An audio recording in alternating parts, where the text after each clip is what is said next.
Selamat pagi pemirsa, senang sekali Selamat Pagi Indonesia kembali menjumpai Anda. Kali ini kami hadirkan beragam informasi yang terkonfirmasi pastinya. Betul. Kita akan luruskan berita-berita yang simpang siur, termasuk yang juga jadi hot topic. Kali ini bersama saya Jason Sambo. Dan bersama saya Glory Nata. Jason, kita akan awali hot topic dari kabar yang santer dibahas publik dalam beberapa waktu terakhir ya Jason, yakni nama Menteri Keuangan. Ada Khatib Basri yang disebut-sebut bakal jadi Menteri Keuangan. Apakah benar demikian Jason? Nah, jawabannya itu terbantahkan ya pemirsa ya. Jadi, Presiden Prabowo Subianto memang kemarin memanggil ekonom senior sekaligus mantan Menteri Keuangan Khatib Basri ke Istana Kepresidenan Jakarta. Nah, Khatib Basri ini datang bersama dengan Ketua Dewan Ekonomi Nasional atau DEN Luhut Binsar Panjaitan.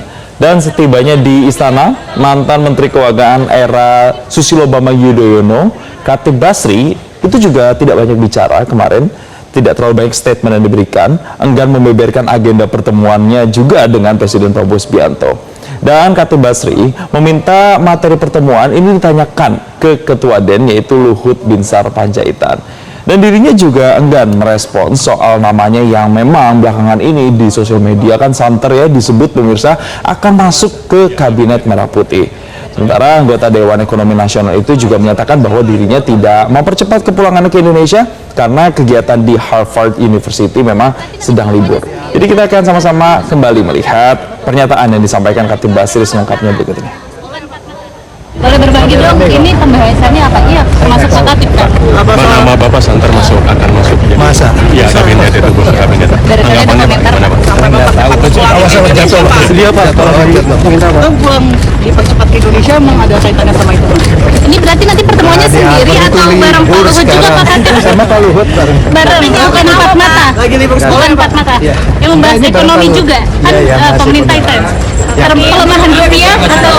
Ya, sampai sejauh ini masih terkonfirmasi tidak ya akan masuk ke Kabinet Merah Putih. Tapi kalau kabar yang satu ini sudah pasti ya, karena per hari ini ya BBM kita akan naik Ya, ini Gloria. naik, Jason. Ini harus Kemarin antisipasi lupa lagi. nih. Belum isi bensin ya? Iya, lupa lagi ya ampun. Nah. Pemirsa, ini kabar kurang menggembirakan ya pemirsa, datang dari pengguna bahan bakar non subsidi. Jadi PT Pertamina Patraniaga memutuskan menyesuaikan harga Pertamax dan juga Pertamax Green 95 yang berlaku mulai hari ini 10 Juni 2026. Kabar ini diketahui pada Selasa malam kemarin, yakni harga Pertamax naik dari Rp12.300 menjadi Rp16.250 per liter. Sementara itu Pertamax Green 95 melonjak dari Rp12.900 menjadi Rp17.000 per liter. Dan di sisi lain harga Pertamax Turbo, kemudian Dexlite dan juga Pertamina Dex tetap tidak mengalami perubahan. Pertamina menyebutkan penyesuaian harga ini dilakukan setelah evaluasi sesuai dengan formula yang ditetapkan oleh pemerintah. Dan langkah ini diambil dengan tetap berkoordinasi bersama dengan pemerintah sebagai regulator sekaligus untuk menjaga keberlanjutan pasokan dan juga distribusi bahan bakar berkualitas kepada masyarakat. Pertamina memastikan ketersediaan Pertamax dan Pertamax Green di seluruh jaringan SPBU tetap aman. Masyarakat diimbau tetap memantau informasi harga terbaru melalui kanal resmi Pertamina dan juga aplikasi My Pertamina. Nggak bisa reunian sekolah saya alumni. Nah, kalau tadi kan sudah banyak yang curhat, mungkin ya hari ini kalau misalnya BBM sudah siap-siap harus naik begitu ya, mereka harus siap-siap keluar kocek lebih tinggi lagi. Sama nih, Glory, sama Gubernur Maluku Utara yang kemarin juga katanya sih curhat di depan Di DPR ya. Komisi 2 DPR RI yang mengungkapkan kalau kondisi keuangan daerahnya juga lagi tertekan nih, Glory. Jadi di hadapan Komisi 2 DPR RI kemarin ya, Jason dan juga pemirsa, Shirley Juanda ini menyebutkan pemerintah Provinsi Maluku Utara tidak memiliki arus kas yang cukup untuk membayar gaji pegawai pemerintah dengan perjanjian kinerja atau P3K hingga akhir tahun 2026. Nah, pemirsa, meski mengapresiasi langkah pemerintah pusat yang memberikan relaksasi terhadap kebijakan belanja pegawai, Shirley Juanda menilai kebijakan tersebut belum menjawab persoalan utama yang dihadapi oleh daerahnya. Nah, menurutnya beban fiskal pemerintah daerah ini masih sangat berat untuk diemban sehingga kebutuhan pembayaran gaji P3K ini menjadi tantangan serius. Gubernur Maluku Utara Shirley Juanda juga menegaskan bahwa permasalahan keuangan daerah belum selesai dan butuh perhatian dari pemerintah pusat. Kita akan simak kembali pernyataan dari Shirley Juanda berikut ini. tadi juga sudah mendengar semua keluhan dari kepala daerah bahwa itu tidak menyelesaikan masalah kami di daerah karena kami sekarang tidak punya cash flow untuk membayar gaji P3K sampai dengan akhir tahun. Sehingga apakah masalah kami daerah selesai? Belum. Dan kemudian pertanyaan berikutnya adalah mungkin kita butuh ada RDP berikutnya tentang bagaimana fiskal 2027. Apakah ada pemotongan anggaran lagi dari yang sudah dipotong 2026? Tadi juga dari Ketua Komisi mengatakan bahwa APBN pun sulit saat ini. Kami juga memahami itu. Bahwa kami harus melakukan inovasi, kami juga memahami itu. Tetapi permasalahan kita di daerah, ketika kita harus melakukan inovasi, banyak tools, banyak otoritas dari kami itu yang sudah diambil oleh pusat, sehingga kami pun tidak memiliki ruang untuk bisa berinovasi. Kemudian P3K kita tidak boleh ada, tadi juga dikatakan oleh Gubernur Sulawesi Tengah bahwa kita dipagari dengan aturan-aturan ASN tentang dan ditambah karena relaksasi, artinya kita pada akhirnya kita tidak, contoh seperti kita di Maluku Utara, DAU kita itu cuma 960 sekian miliar, sedangkan belanja pegawai kita tuh 1,1 triliun. Artinya belanja pegawai kita tuh sudah melebihi DAU.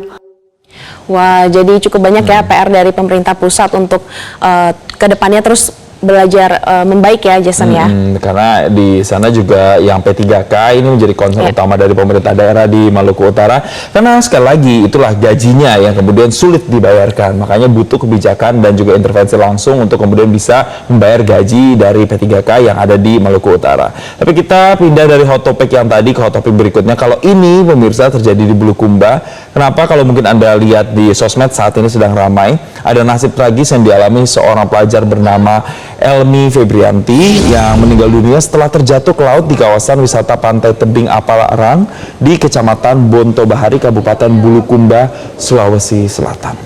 Wih, tadi tuh ketawa-ketawa aja di situ di sana iya, tapi yang ketawa-ketawa Kita bisa lihat pemirsa, inilah detik-detik rekaman video amatir dari pengunjung saat korban yang berusia 17 tahun ini diduga terhempas ombak dan angin kencang saat berada di area spot foto yang terletak di tepi tebing pada hari Minggu sore. Setelah terjatuh ke laut, korban sempat berupaya menyelamatkan diri dengan berenang menuju ke tebing, namun kondisi gelombang dan medan yang sulit membuat korban tidak dapat segera mendapatkan pertolongan. Tim SAR gabungan yang menerima laporan langsung melakukan operasi pencarian dengan mengerahkan perahu karet dan juga sejumlah personil penyelamat kemudian mencari, dan pencarian ini berlangsung sekitar 8 jam sejak hari Minggu sore. Korban akhirnya ditemukan dalam kondisi meninggal dunia sekitar 1,5 kilometer dari titik awal terjatuh, dan jenazah kemudian dievakuasi ke daratan kemudian dibawa ke rumah duka. Suasana haru menyelimuti lokasi saat keluarga yang menunggu proses pencarian ditemukannya jenazah korban. Peristiwa ini pemirsa menjadi pengingat akan pentingnya kewaspadaan dan juga keselamatan saat beraktivitas, khususnya di kawasan alam, wisata alam yang beresiko tinggi. Mari kita simak pernyataan Basarnas lengkapnya. Pelajar perempuan atas nama Elmi, umur 17 tahun, alamat Herlang, yang terjatuh di tebing Apalarang, Bulukumba saat melaksanakan foto-foto dengan temannya. Korban ditemukan oleh tim SAR gabungan pada pukul 23:58 sekitar 1,5 km dari lokasi kejadian dalam kondisi MD. Ya, tentu ini jadi evaluasi bersama Glory, karena kalau kita lihat videonya itu hanya ada papan begitu di ujung tebingnya itu, yang papannya itu hanya lurusan, hanya sebatang begitu, kurang lebih tidak terlalu lebar juga. Itu yang kemudian banyak digunakan untuk mereka bersuah foto. Oke, jadi memang untuk keperluan foto ya? Untuk keperluan foto, video, sosmed, dan kemudian itu kan bawahnya kencang begitu ya, ada gelombangnya dan juga anginnya, itu yang kemudian juga harus jadi perhatian bersama agar tidak terjadi korban lagi. Kita pindah lagi ke topik berikutnya pemirsa, ini juga lagi ramai ramai. Jadi nama utusan khusus Presiden bidang pembinaan generasi muda dan pekerja seni, tahu kan? Raffi Ahmad ya. Betul sekali. Yes, ini Raffi Ahmad muncul dalam persidangan kasus dugaan korupsi di lingkungan Direktorat Jenderal Bea dan Cukai yang menjerat sejumlah pejabat serta pihak PT Blu-ray Cargo. Jadi pemirsa, Komisi Pemberantasan Korupsi membenarkan adanya fakta persidangan yang menyebut nama Raffi Ahmad. Jadi pelaksana tugas Direktur Penyidikan KPK Ahmad Taufik Hussein menyatakan bahwa nama Raffi disebut terkait kegiatannya menitipkan atau mengirim sejumlah barang elektronik dari Amerika Serikat ke Indonesia melalui Blu-ray Cargo. Meski demikian, KPK menegaskan kemunculan nama Raffi dalam persidangan belum serta-merta menunjukkan adanya keterlibatan dalam tindak pidana.